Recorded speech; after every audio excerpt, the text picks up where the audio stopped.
Semantic bleaching is a process in which the meaning of a word or phrase weakens over time. For example, the word hate used to mean having an intense dislike or aversion towards a person or thing. Thank you, Oxford, for that definition and nothing else. It was a term that marked a difference from the neutral way of expressing dislike, just the kind of negated don't like. Hate could shape the character that you've made for yourself. Something could make your blood boil because you'd hate it. Hate would motivate you. Now, hate is used in the same way as dislike. Bleaching is usually a process that happens over a long period of time. Hate was more intense of a word 2 or 3 generations ago. However, the internet's globalizing interconnectivity has proven itself a catalyst for speeding up linguistic processes. Bleaching, or even maybe just the transmission of a certain word or phrase into our communal lexicon, doesn't take anywhere near as much time as it used to. Also,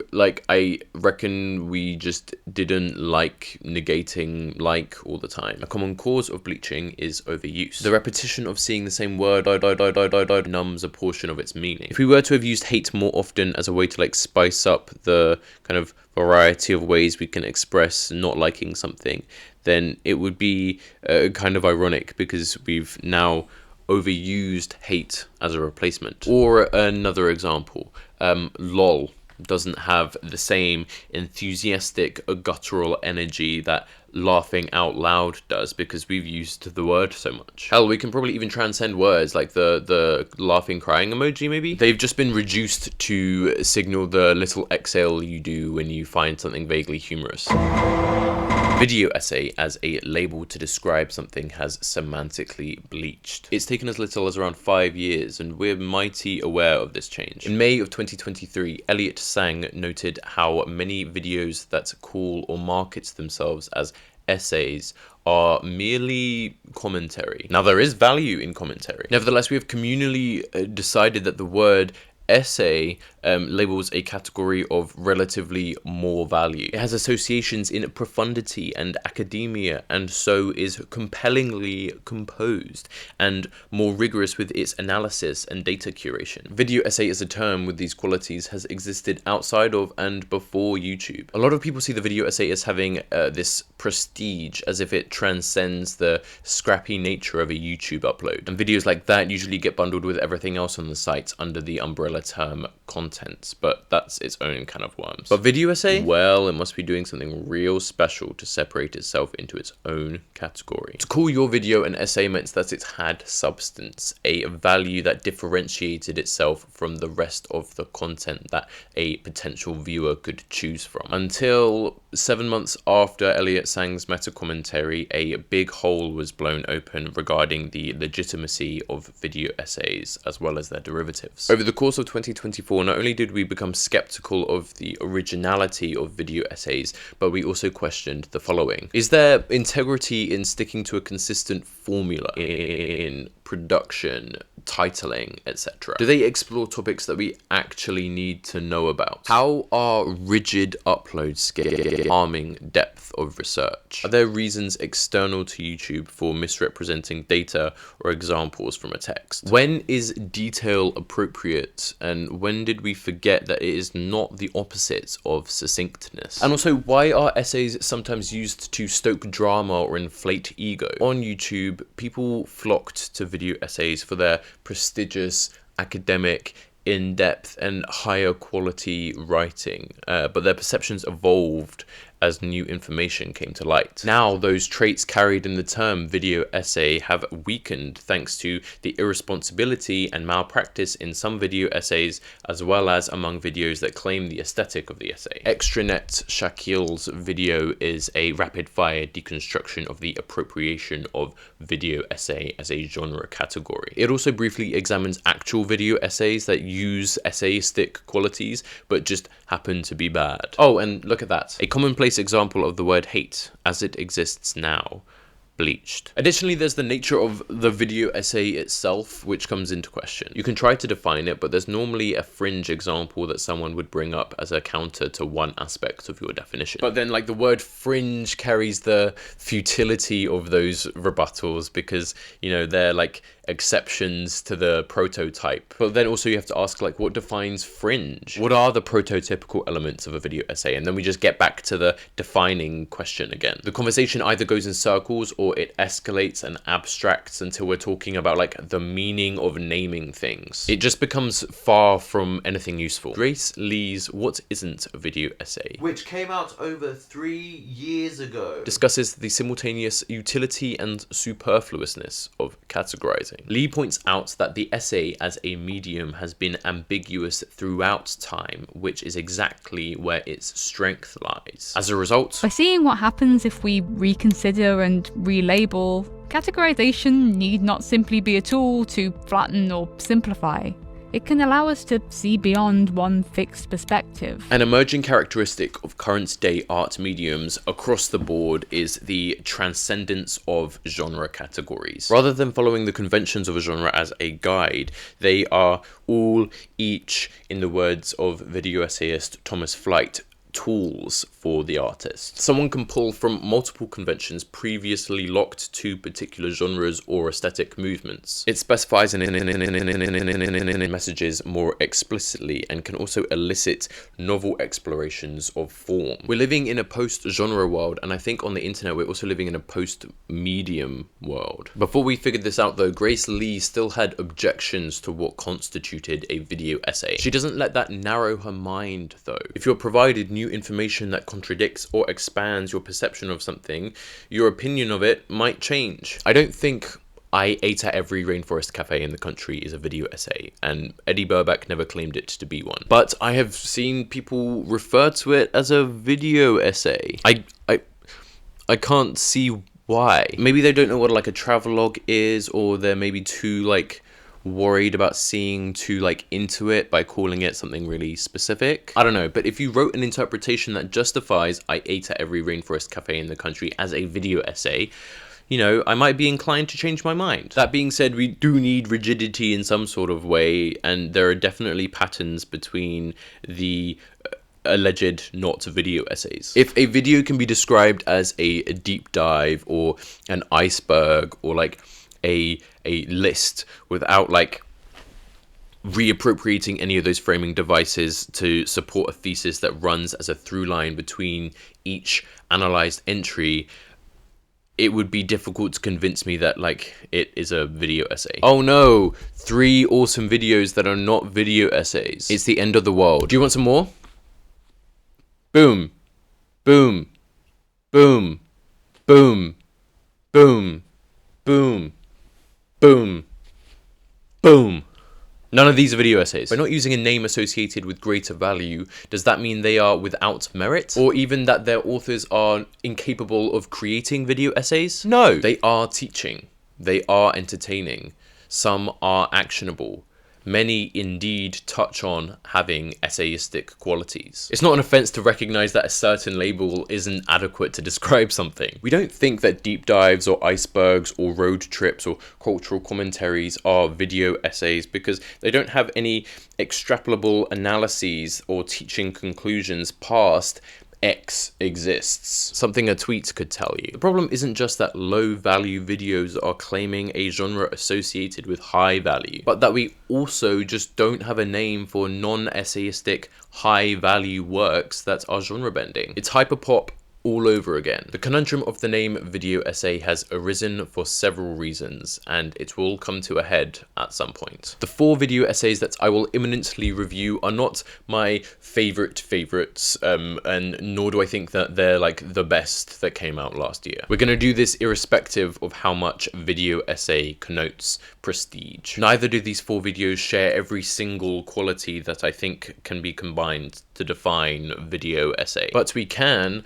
by appreciating their form, maybe use them to at least understand some basic components. They also have their own individual values. In no order, here are 4 great video essays from 2024 that aren't just half-baked plot synopses with a couple opinionated sprinkles chucked on top. Tosin is hungry.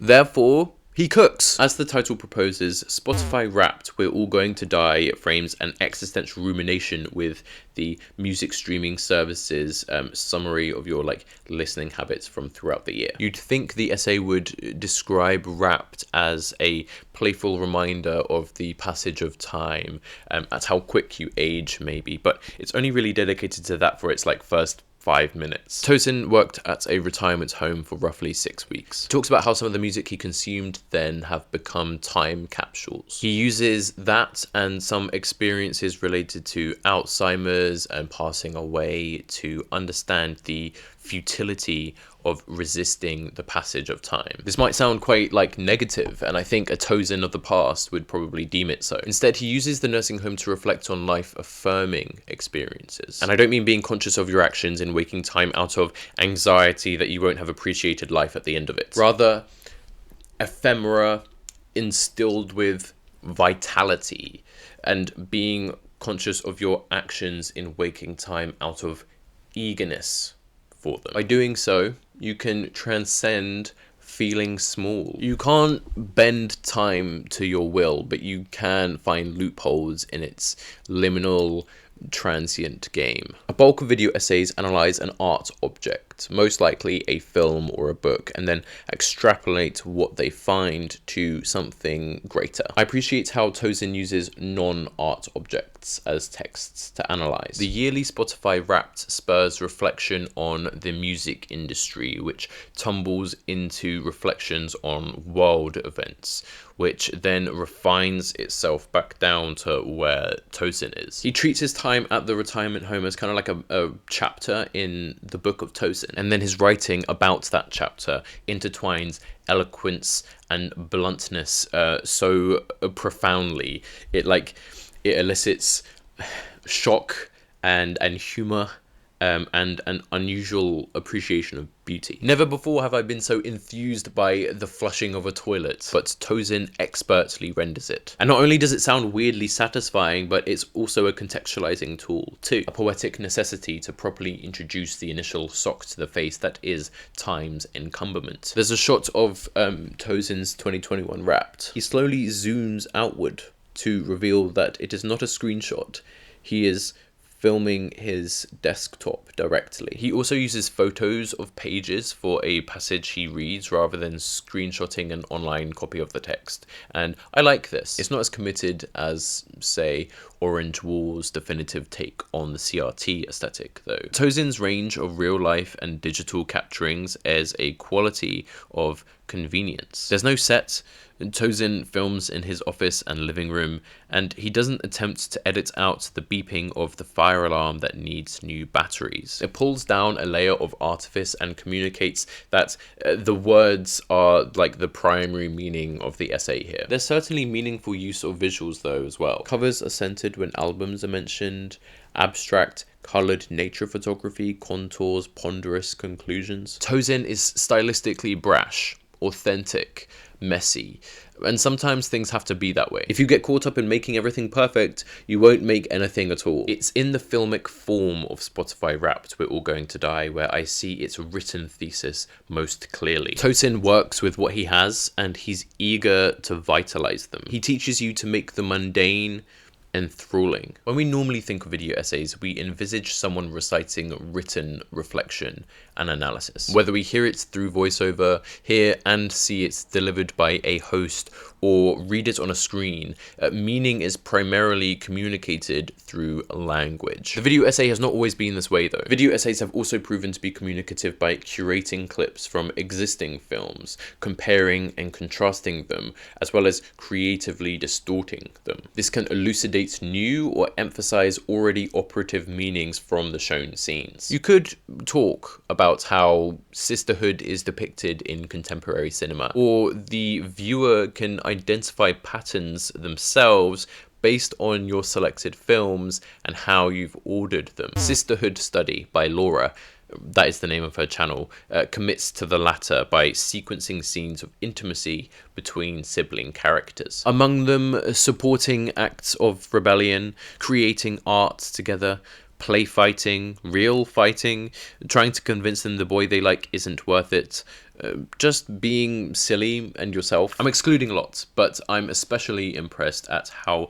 exclusive to sisterhood it is, without depicting it as existing in relation to patriarchy. Like, Laura could have picked scenes where someone stands up for their sister in a predicament with a boy or older masculine figure, girls teasing each other about their hetero relationships, or maybe just lent into themes more universal to growing with siblings. I watched Sing Street recently, and that has an act of rebellion supported by a brotherly character, but the scene that Laura chooses between sisters involves the cutting of long hair. The tender tactility between sisters that you don't traditionally get between brothers is so poignant here. A lot of the time, video essays that's analysed through language are accompanied by a visual of some kind. When you're analysing this way, the combination of the two is required for it to be coherent. Watch any video essay by Every Frame a Painting with the sound off. Even with the video title, it might be difficult to gauge what's going on solely through the visual medium. Many visual accompaniments are curated in relation to the script. Every Frame a Painting has some particularly meticulous examples. In Laura's older style of the video essay, the curation of the visual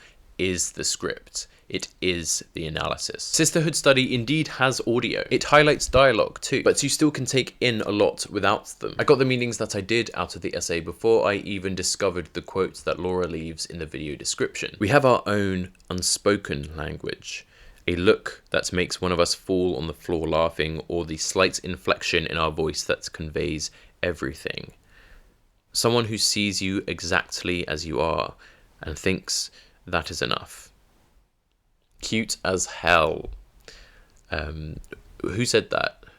Oh my god! Back to the ranch! This next one is another wordy essay that people today and on YouTube are much more familiar with. We're gonna make it quick because I have too many things to say about it, and we will be here forever if I don't restrict myself somehow. Antithesis to Mental Soylent and Philosophy Bat, CJ the X has been away from YouTube for a while. They have been out venturing, killing the internet, and they have returned to pull us out of the garbage so that we can promptly set it on fire ourselves. Moving from media analysis and then analysis of analysis, CJ has now out-philosophied himself into some third order meta realm. Now they talk about the environments in which political and aesthetic criticism exist. And I mean environments in two ways. One, the literal, physical, and most likely digital sites of art and criticism, including, but not exclusively, their mediums. And two, the mindsets and social settings that cause political pundits and atheists of the aesthetic to commit artistic sins. In 2022, CJ released 7 Deadly Art Sins, notably omitting any kind of determining article. There are more to be made, I'm sure of it. 2024's 6 Shapes of God isn't an exact reverse, like 6 signs of good arting, say, rather like an outline of habits you can process in an effort to self-actualize. It's not just about art anymore, it's about life. A question particularly, but certainly not exclusively, for the emotionally regulated. Have you ever felt an emotion so ethereally positive that it is life-affirming? Being driven to manifest the reality that you see for yourself. Being comfortable in the aforementioned vitality that you have injected into what was once mundane and laborious. The relatability in someone's struggle, or maybe your congratulations for their achievement. A song clicking which finally reveals to you its genius, or conjuring your own ingenuity by piecing together information to understand something novel to you. The rights of friendship in a practical, realized manner. The investment of your energy into the flourishing of others. If any of those sound attractive to you, spoilers, CJ explicates them proficiently. For the most part. Peculiar ignorance aside, 6 Shapes of God most regularly compels me through its content rather than its form. If you've maintained interest in the medium for a while, you'll likely be familiar with the work of Mr. DX. Visually, they present their thesis directly, hosting the screen space like it's a TED talk. I mean, that's basically what it is. It just has brief cutaway gags to art objects that are like-mindedly serious about their God-manifesting capabilities.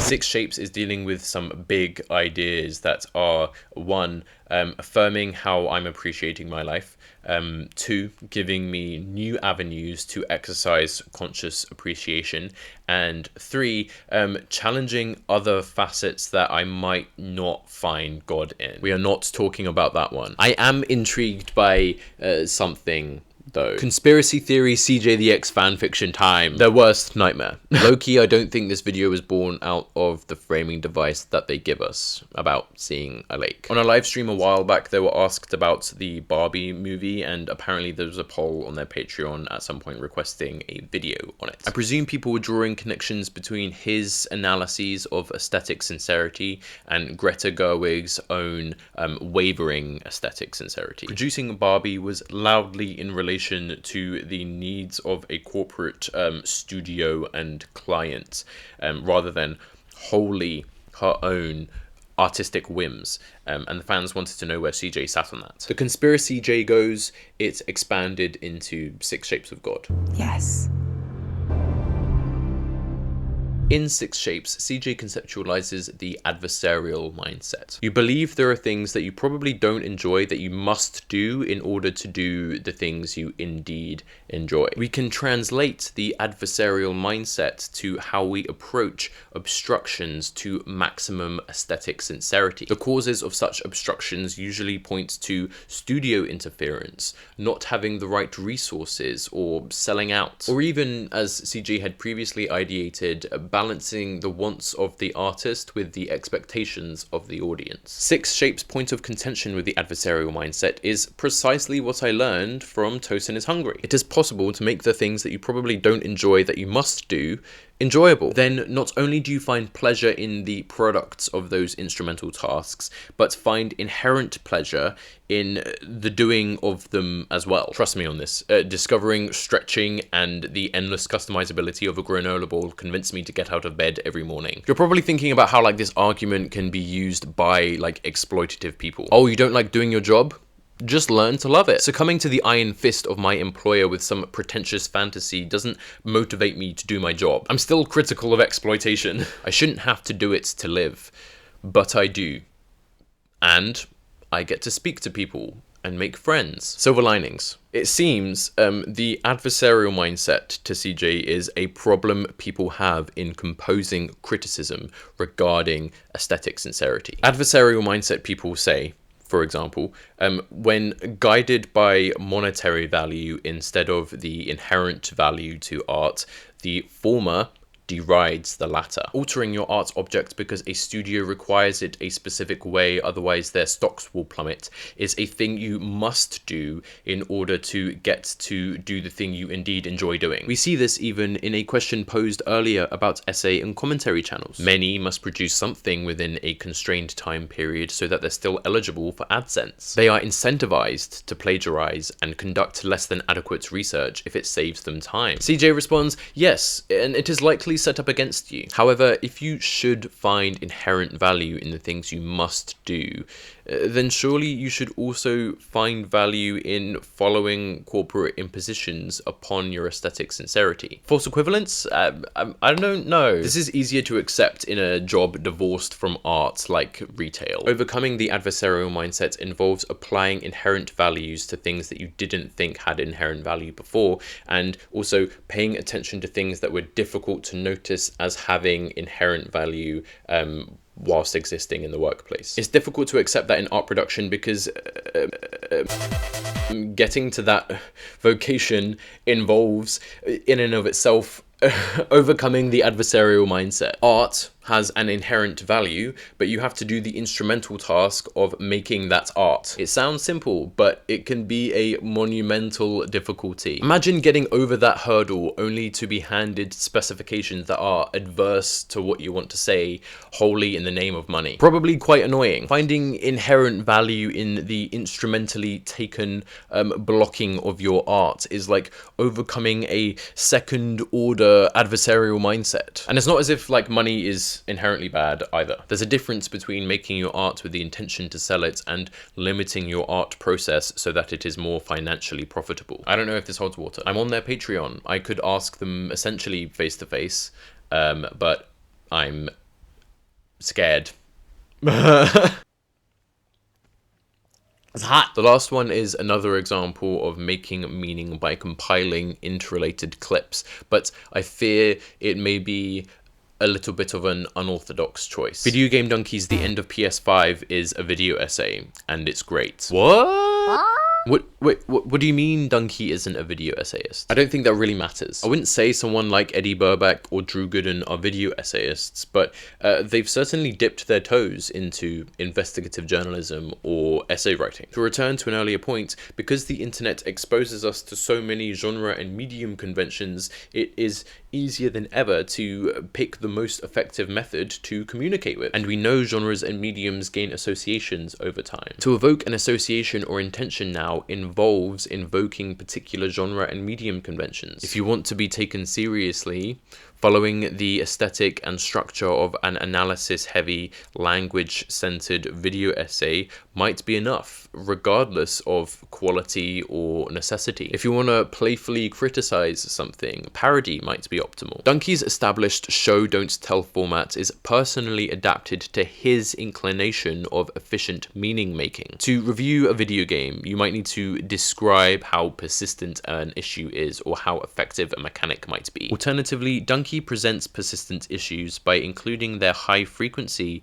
in his candid, condensed playthroughs. You can understand how effective a mechanic might be through how little he struggles with it, how impressed he is by it, and whether he manipulates it to have the kind of fun that is not intended by the game. There's literally no commentary or analysis going on. And when there is, Donkey usually voices praise or criticism very informally. He also doesn't extrapolate points in order to understand a broader concept. Most of the time, he just does game reviews. Meanwhile, The End of PS5 curates clips from a range of sources so that they characterize a broader subsection of his genre. We know Donkey didn't collect these clips to emphasize that he thinks that the PS5 is in its last days. We have an image of Donkey in our heads that he doesn't play around like that. The clips that he's chosen are meant to represent the endless scrutiny, redundant speculation, and resultant confusion present in current-day video games journalism. Donkey's contemporaries complained that a remaster is too different from the original.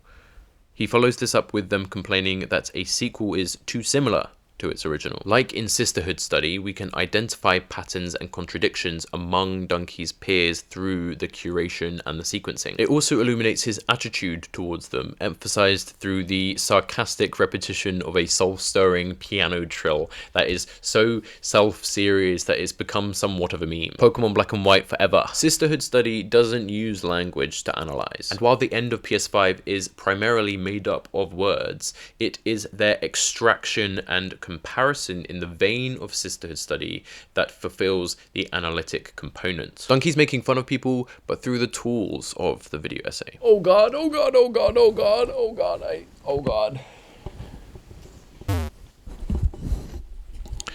You should have two solid examples. Yeah. You should have two solid. Are we meant to conclude anything from these picks? Maybe? You should have two solid examples close to what the average video essay consumer perceives them to be. And you have two more examples that challenge the wordy formats that everyone knows and loves. The wordy two are most prevalent on YouTube and Nebula, whilst the filmy two are posted on sites like Vimeo or presented at conferences and film festivals. In Transition is the first academic journal where its papers are video essays, and they take the form of either one of the two. Some are in other formats. Wait. There's more. As Grace Lee pointed out, videos that are in the third, more miscellaneous category often enter plain art territory. I'm looking at you, dad nuke. Video essays that lean into just being art are a lot less explicit with their intentions, and you can draw their like commentary in the same way that you can identify commentary in, say, a narrative feature. So that's one side of video essay having been bleached over time. On the other end, we have appropriation. Video essays can be bad, they can plagiarize, they can just be poorly argued, but we're more talking about like videos that want to market themselves as video essays and are clearly far from doing that. We're ready to point those kinds of videos out as like regurgitated slop, and most of the time we're right to do so. Sometimes it is legitimate and also quality commentary, but I want to maintain that calling an apple an orange is not languaging correctly. Video essay doesn't make it easy for itself though. It's a kind of criticism that borrows tools from its neighboring mediums and genres. It is post-genre. It is intermedial and touches on being post-medium.